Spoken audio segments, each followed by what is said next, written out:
Welcome to Missing the Mark, where we look for meaning in strange places. I'm Christopher. Hi, this is just a quick logic lesson for the sort of atheists who say things like, "We dismiss your religion as easily as you dismiss all other religions." Okay, so I'm not going to go over all of logic, by any means. Just one rule of logical inference, modus tollens, also known as denying the consequent. So, in formal logic, where it's nice and clear, it looks like P implies Q, not Q, therefore not P. To give an example, and in logic one always uses silly examples, very often about Socrates, you have, if Socrates is a bull, then Socrates will have horns. Socrates does not have horns, therefore Socrates is not a bull. Nice and simple. Silly example, of course, but silly examples are clear, and those are what are commonly used in logic classes. Like a college-level logic class, for example. Okay. Now, it probably won't surprise you too much to learn that you can rephrase this as P implies not Q, Q, therefore, not P. All you're doing is, you can just let Q be this. It's the same sort of truth value table. If you work it all out, it's exactly the same rule of inference. The particulars here is, and to give a particular example, I mean, if Islam is completely true, then Christianity is not completely true. Or if you want to be really, really formal, it is not the case that Christianity is completely true. Christianity is completely true. Therefore, it is not the case that Islam is completely true. This is an entirely valid reason. Now, I know you don't agree with the premise. There are two premises. The first premise you agree with. If Islam is completely true, then Christianity is not completely true. That one everyone agrees to. I know that atheists don't believe in the second premise, that Christianity is completely true, but Christians do. Now, I know that many atheists find it hard to deal with that there are people who believe different things. I'm sorry, that's just the world we live in. There are people who disagree about their premises. But people who disagree about their premises can validly come to different conclusions. That's the difference between validity and soundness. Soundness is that you have a valid argument where all the premises are in fact true. So whether or not this is in fact true is utterly irrelevant to the moment, but the point is Christians hold it to be true. Therefore, they validly reason that Islam is not true. That is to say, Islam is not completely true. Islam, for example, holds that the God of Abraham, Isaac, and Jacob created the world. Christianity also holds that to be true as well, so Muslims are not mistaken about that part. Okay. So, that is how Christians dismiss other religions. To the degree that that other religion contradicts something they know to be true, they know that other religion to be false. Now again, note, many religions don't contradict Christianity entirely, or some barely contradict it at all. For example, if there was such thing as the Tree of Knowledge, and Woden cut out his eye and then, hung himself on the Tree of Knowledge and then gained magical powers, this would in no way contradict anything in Christianity. Christianity does not say there is no such thing as magic. It certainly doesn't say there is such thing as magic. But it doesn't hold that there is no such thing as magic. It doesn't hold that there is no such person as Woden.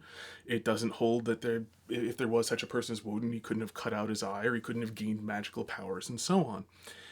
Woden... No. Okay. This gets complicated, and eventually I will do my series on different religions of the world, going an overview and so on, really talking about the differences and so on. One of the real problems, of course, is there are many different stories about Woden and so on. But, the basics where he's essentially just a sorcerer who gains some power and so on. In no version, incidentally, did Woden create the entire world or anything like that.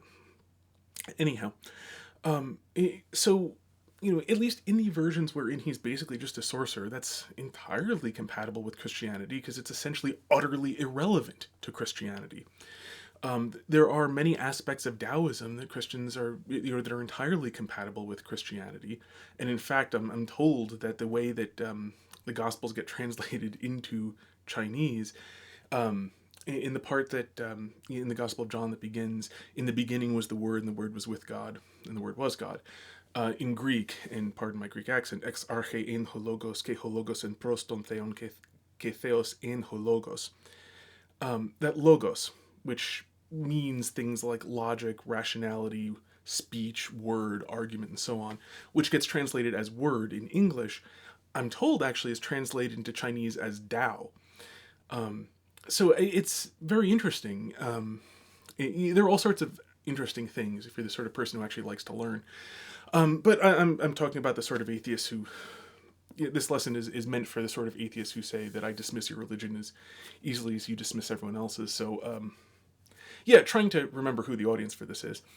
In any event, point is, to the degree that we dismiss other religions, and we don't universally because they're not all claiming contradictory things, but to the degree that another religion contradicts a religion we hold to be true, for whatever reason, we dismiss it as a contradiction to something known to be true. Now, in general, on the internet, and especially amongst the sort of people who will say, I dismiss your religion as easily as you dismiss all others, you guys yell and scream at us about how you don't actually believe anything, how you have no premises, how you simply lack a belief. Well, here's the problem. If you don't have a premise, nothing can contradict it. If you don't have any P implies Q, you cannot, if you don't have any of that, if you don't have a Q or a not Q, depending on how you want to phrase it, P implies not Q. If you don't have a Q, P implies Q. If you don't have a not Q, if you don't have any of those things, you cannot infer not P. You cannot say that the thing is false. So you're not doing anything even slightly similar. Basically, the problem that you have is that from nothing, nothing follows. There's a graphic I really like, which I'll put up, that illustrates this informal logic. Anyway, point is, you guys are not doing anything even slightly similar to what Christians are doing. Because Christians are using logical laws of inference in order to rule out things contradictory to what they hold to be true. You guys, theoretically speaking, don't hold anything to be true, so you can't hold anything to be contradictory to that truth. So, just hope this helps. General good idea, brush up on your logic.